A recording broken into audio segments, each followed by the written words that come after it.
Que réponds-tu quand un client te pose la question: combien me vends-tu ton service? Combien coûte ton produit? Que réponds-tu? À tout à l'heure. Que réponds-tu quand un client te pose la question de savoir combien tu lui vends ce produit? Un client dans une conversation commerciale, 3 à 5 minutes, te pose la question de savoir quel est le prix de cette clé USB. Que lui répondras-tu? Avant de commencer, avant de t'apprendre comment procéder, j'aimerais que tu saches que dans une conversation commerciale, 3 à 5 minutes, un client te pose la question de savoir combien tu vends ton produit. Ça, c'est déjà une objection. Et t'apprendre comment gérer cette objection, tu dois savoir que au premier abord, tu n'as pas fait ton pitch commercial correctement. La présentation n'a pas été efficace. Voilà pourquoi le client est pressé de savoir le prix du produit pour pouvoir s'en débarrasser.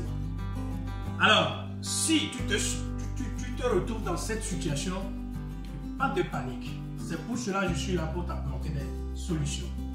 Il faut m'écouter attentivement et prendre note et écrire tout ce que je vais te dire.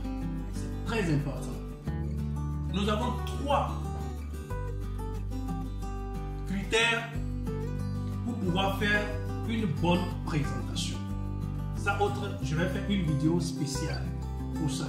Mais aujourd'hui, je vais te parler, je vais te dire comment il faut gérer une telle objection. Si jamais il arrive que tu rates ta présentation et que le client te pose la question de savoir combien tu vends ton service, combien tu lui vends le produit, comment empêcher à ce que le client prenne la fuite. Nous avons 2 méthodes pour gérer cette objection. Les deux premières solutions, ce sont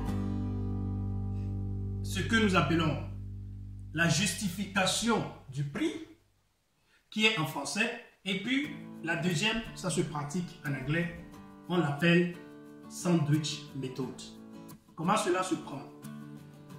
Quand un client te surprend en te posant la question combien vend ton produit, toi tu n'as pas encore eu le temps de développer, tu n'as pas encore eu le temps de construire l'envie du client ou bien de ton prospect pour qu'il achète ton produit et que le client te surprend avec cette question.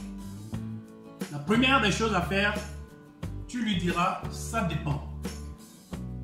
Tu lui poseras la question de savoir et tu lui poseras la question ça dépend de ce que vous voulez et ce que vous voulez en faire avec. C'est pour cela, le client, une fois qu'il t'a posé la question, c'est parce que tu as le produit en main.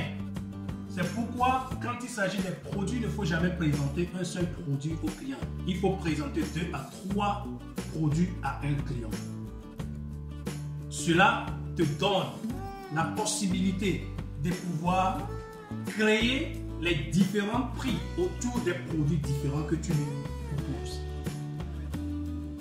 C'est pour ça il faut gérer la méthode de justification qui s'appelle sandwich method. Cela veut dire le client achète un produit pour un avantage, pour un profit, ce qu'il profite de ce produit.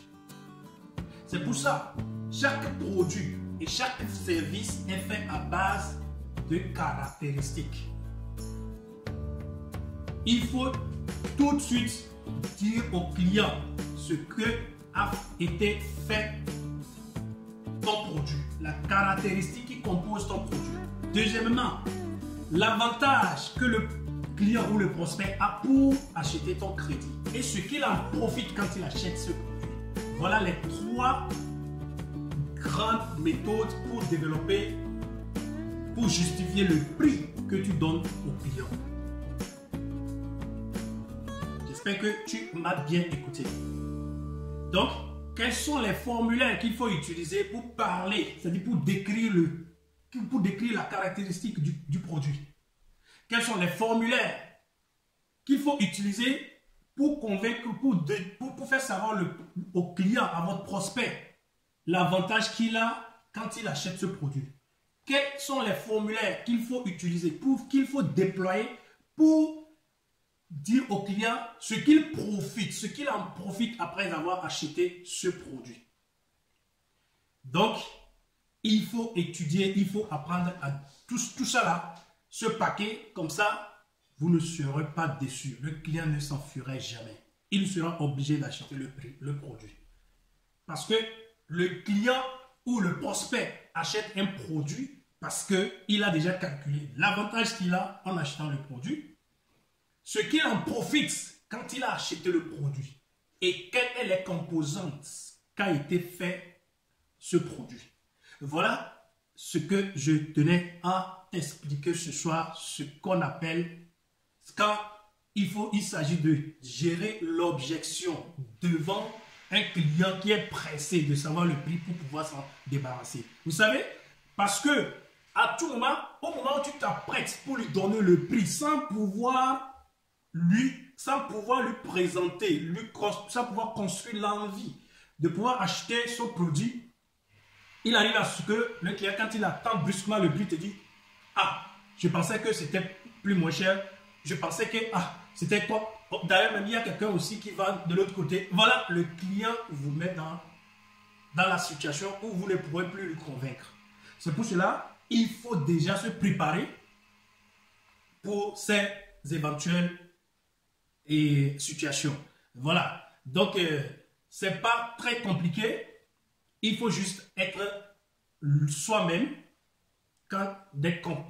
Il arrive souvent, c'est pas au hasard, il arrive souvent que vous ratez votre présentation quand vous rencontrez un client. Donc, si vous ratez votre présentation et qu'une situation comme ça se pose, il faut juste utiliser des méthodes comme ça pour pouvoir vendre votre produit. Donc, prochainement, on verra les types de clients que nous avons dans le marché. Si vous voulez, sur le marché. Nous avons 4 types de clients que je vais expliquer prochainement. Comme ça, quand vous êtes en face d'un client, vous savez le type de client qu'il s'agit et comment lui prendre et pouvoir lui vendre. Alors, à bon attendeur, je vous dis à bientôt.